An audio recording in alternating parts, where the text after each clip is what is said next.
I came home from my mother's hospital room at 11:47 at night to find that my husband had changed the locks on our front door. My key did not work. The lights inside were on.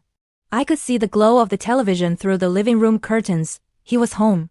He had changed the locks while I was sitting in a hospital chair holding my dying mother's hand, and he had not called, not texted, not left any message of any kind. I stood on that porch for about 30 seconds. And then I did something that he did not expect. I walked around to the back of the house, opened the gate with the code that only I knew, walked to the back door, and unlocked it with a key I had never told him existed. I walked into my own kitchen, and I put my purse on the counter, and I filled a glass of water, and I stood there drinking it slowly while he came down the stairs with an expression on his face that moved through surprise and then into something that looked very much like the beginning of fear. He said, "How did you get in?"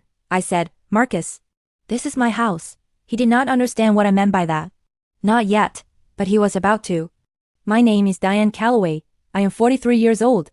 I live in Nashville, Tennessee, in a house that is mine, not ours, not jointly held, not subject to negotiation, and has been mine since before I met the man I married 7 years ago. I am a real estate attorney. I have been one for 16 years. I understand property law the way Marcus understood, past tense, intentional, the appearance of wealth better than its substance. He was a man who knew how to live inside resources that belonged to someone else, and to do it so convincingly that everyone around him, including me for longer than I want to admit, believed he was the one generating them. He was 47 years old. He was handsome in the specific maintained way of a man who has learned that appearance is currency. He was charming in exactly the ways that charm is most dangerous. Calibrated, consistent, and always deployed in the direction of the person whose approval he needed most in any given moment. He had no idea, when he changed those locks, that he had just initiated a legal process that I was extraordinarily well equipped to complete. He had picked the wrong woman to lock out of the wrong house. And by the time he understood the full scope of that mistake, it was already done. Welcome to the Revenge Diaries. If you are new here, subscribe and like this video right now. This community exists for honest stories about real people and real consequences. And I want to ask you something before I go further. Have you ever watched someone mistake your patience for weakness? Drop that in the comments, because patience in my case was not weakness. Patience was strategy. Now let me go back to the beginning. 7 years before that night on the porch, I had met Marcus Calloway at a charity auction in downtown Nashville. He was attending as a guest of someone in the development community. I never fully established whose guest exactly, because the answer changed depending on when I asked and who was listening. He was wearing a suit that fit him perfectly and laughing at something with the easy confidence of a man who belonged everywhere he went. I was there with a colleague, recently out of a long relationship and genuinely not looking for anything. Which is, of course, precisely when people find things they did not know they needed. We talked for 2 hours. He was funny and curious and asked questions that felt genuine. He remembered the name of my firm without writing it down. He called the next morning. "I am a real estate attorney. I understand due diligence better than most people understand anything. I run title searches for a living. I review contracts with the specific attention of someone who knows that the dangerous language is always in what the document does not say. I say this not to make myself sound foolish for what happened next, but to make clear that what Marcus offered was sophisticated enough to pass my filters. He was not a crude operator. He was a careful one. He did not lie about obvious things. He told the truth about his background in ways that were selective rather than fabricated. He had been in commercial real estate development, which was true. He had managed significant projects, which was true in a sense that he had been adjacent to people managing significant projects. He had relationships in the development community, which was also true, though the nature and depth of those relationships were considerably different from the impression he conveyed. He was a man who had learned that the most durable deceptions are the ones built from true materials assembled incorrectly. I did not see the incorrect assembly until it was too late to prevent the marriage. But I saw it early enough to have protected what mattered most. The house on Whitfield Lane was mine before Marcus and I met. I had purchased it 8 years before our marriage, at 31, with money I had saved and a mortgage I had qualified for on my own income. I had renovated it over 3 years, slowly, methodically, the way I do most things, and by the time I met Marcus it was a 4-bedroom craftsman in a neighborhood that had appreciated considerably since my purchase. I had a mortgage on it that was manageable on my salary and that I had been paying down ahead of schedule. I had title insurance. I had a homeowner's policy. I had, as a real estate attorney, done everything correctly and documented everything correctly, because I am constitutionally incapable of doing otherwise. When Marcus and I married, the house did not become marital property in the straightforward way that many people assume property becomes marital when two people marry.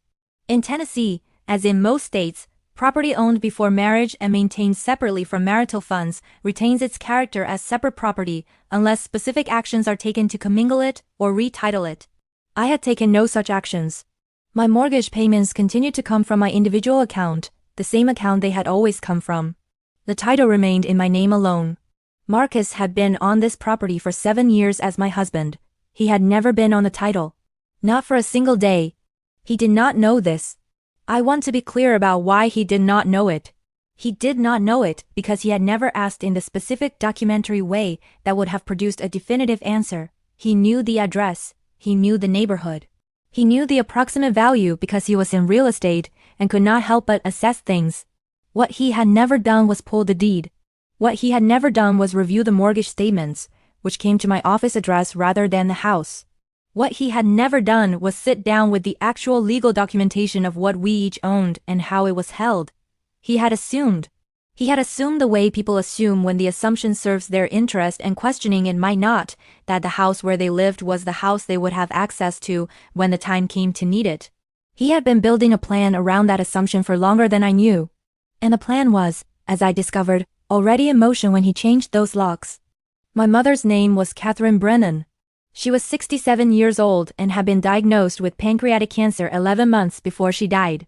I spent those 11 months doing what I had always done for my mother, showing up, driving her to appointments, managing her medication schedule, sitting in waiting rooms with paperwork and questions and the specific practical competence of a person who deals with complicated documents for a living and will not let the people she loves be lost in them.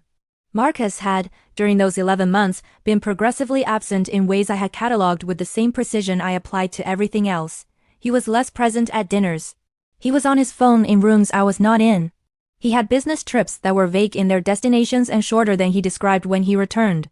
I noted all of it, and I filed it in the part of myself that I had learned, through 16 years of law practice, to maintain for information that was not yet actionable. When information is not yet actionable, you document it and you wait. When it becomes actionable, you act.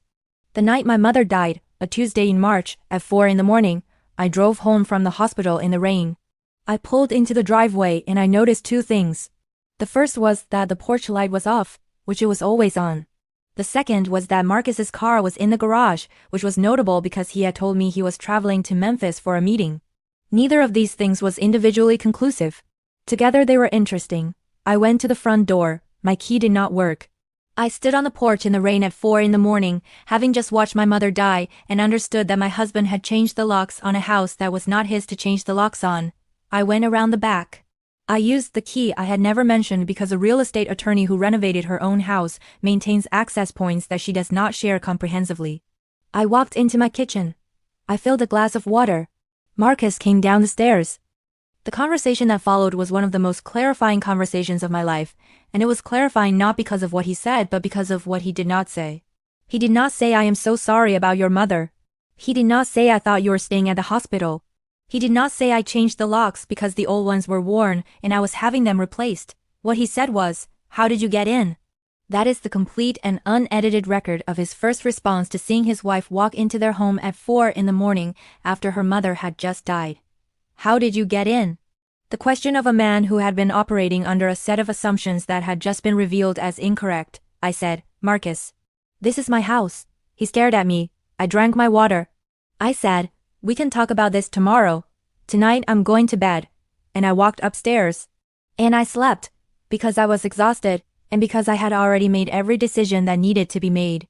I simply had not yet taken the actions those decisions required. I want to stop here for 1 second. Because I know that some of you are thinking, how does a real estate attorney marry a man without doing complete due diligence on him first? I have thought about this question for 7 years. The honest answer is that due diligence, as a professional practice, is a tool I apply to documents and properties. Applied to people, to someone I was falling in love with, someone who was funny and present and asked the right questions. My professional discipline failed me in a specific way it fails everyone. What they want and what they should do are pointing in different directions. I saw things I explained away. I filed information in the not yet actionable drawer too many times for too long. This is the most honest thing I can tell you about how it happened. It is not a satisfying answer, it is the true one. And if you are not subscribed to the Revenge Diaries yet, do it now. Because this is where the story changes. Thursday morning. 2 days after my mother died and 1 day after the lock-changing conversation. I was in my office at 7:30, which is early even for me. I pulled Marcus's personal financial records, or rather, I commissioned a background search through a licensed investigator I have used for property due diligence for years. What she found over the next 4 days was a picture I had assembled pieces of over months, but had never seen whole. Marcus had debts he had not disclosed. Not small ones. He had personal loans totaling $214,000, accumulated across 3 lenders, all of them taken out in the previous 18 months. He had a business entity, a development LLC, that had been dissolved by the state for non-payment of fees 8 months earlier. He had a judgment against him from a contractor dispute in Kentucky, filed 14 months ago, that he had told me was a misunderstanding that had been resolved. It had not been resolved. It was a judgment. A collectible judgment.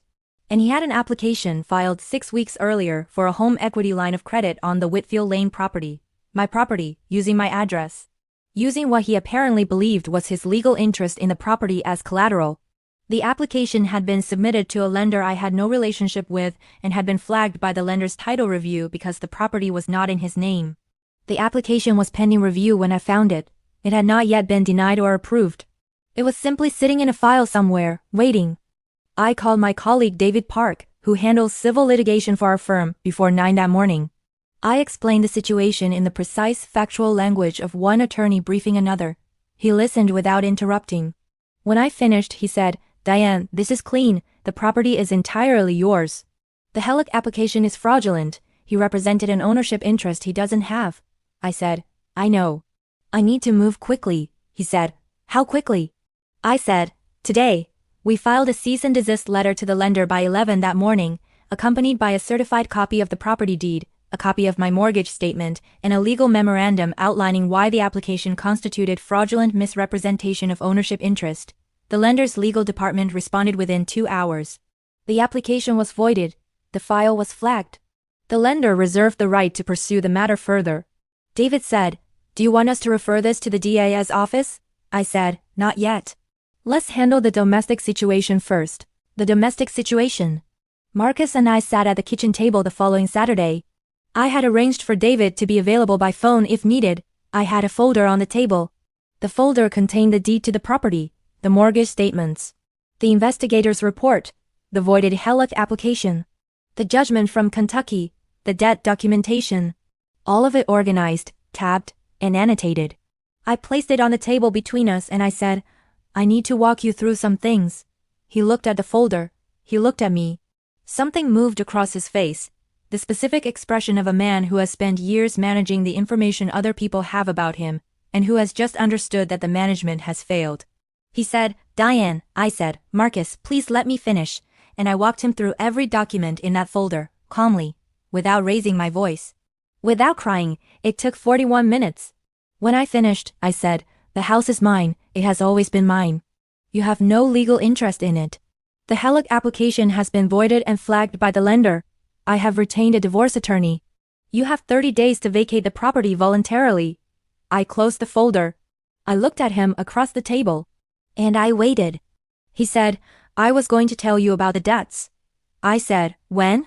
He said, "When things were more settled." I said, "Things have been settling for 7 years, Marcus." He said, "The house, I thought." I said, "I know what you thought." He looked at his hands. He said, "Where am I supposed to go?" I said, "That's a reasonable question for you to work on." I stood up. I said, "I'd like you to start making arrangements today." And I took the folder and I went to my office and I closed the door. What happened in the weeks after that conversation is the part of this story that involves the most paperwork and the least drama, which is to say, it is the part I am most professionally comfortable with. My divorce attorney, a woman named Patricia Osei, who has been handling family law in Nashville for 20 years and who approaches dissolution cases with the same methodical precision I bring to real estate transactions, filed a divorce petition within the week.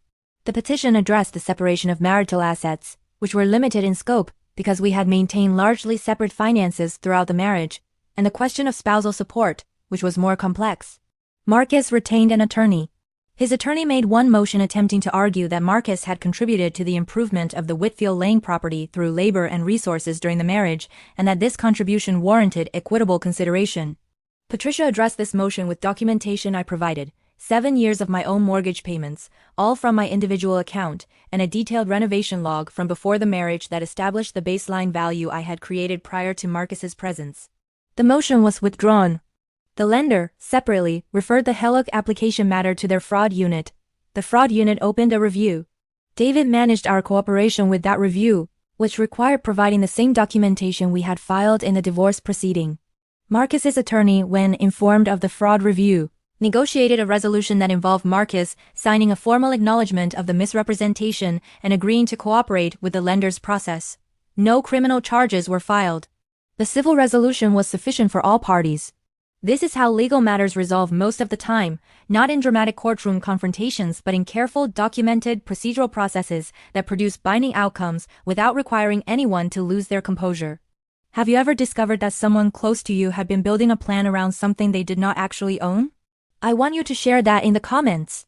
Because the specific quality of that discovery, the moment when the plan becomes visible in its full shape, is one of the most disorienting experiences I know of. And what I have learned, professionally and personally, is that the best response to that discovery is not emotion. It is documentation. Always documentation. Always the folder on the table, organized and annotated, speaking for itself. Marcus vacated the Whitfield Lane property 22 days after I gave him 30. He left without incident, which I believe was his attorney's advice and which was the correct decision given the legal landscape he was navigating. He took what was legally his personal property, his vehicle, items we had purchased jointly that were allocated by agreement during the divorce process. He did not take anything that was mine.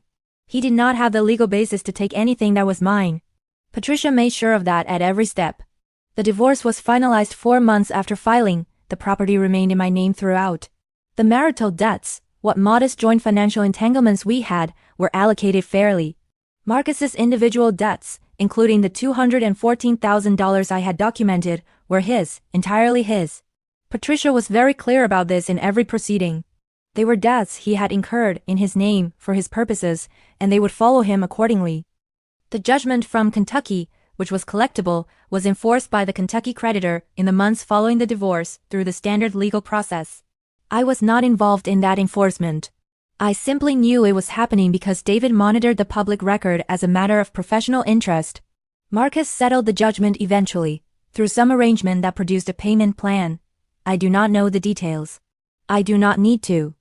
8 months after the divorce was finalized, I was sitting in my kitchen at Whitfield Lane on a Saturday morning with coffee and Atlas, my neighbor's dog who had adopted me during the renovation period, and whom my neighbor had essentially officially transferred to me during the chaos of the divorce because she said he clearly lived here now and she was not going to argue with the dog's preferences. Atlas has strong preferences. He was on the floor to my left, and the kitchen was quiet and the coffee was exactly right, and the house was exactly as it had always been, renovated by me, paid for by me, titled to me, mine. And I thought about a Tuesday night in March when I had stood on this porch in the rain at 4 in the morning after my mother died and found that my husband had changed the locks.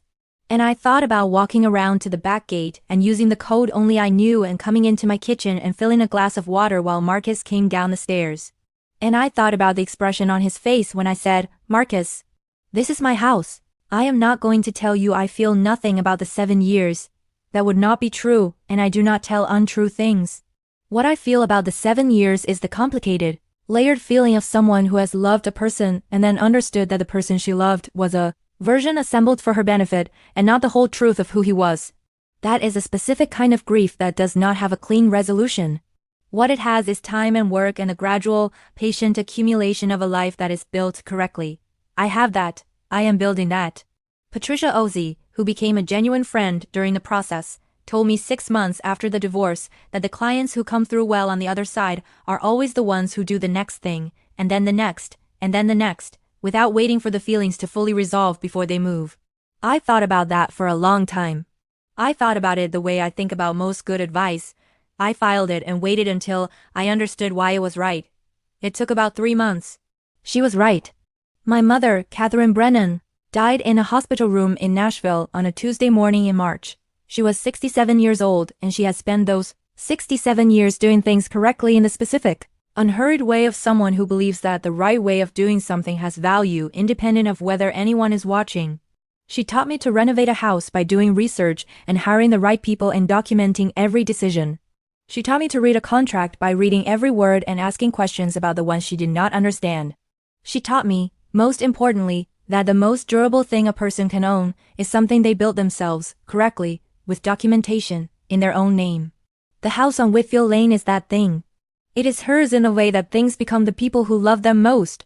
And it is mine because she taught me that ownership is not an accident.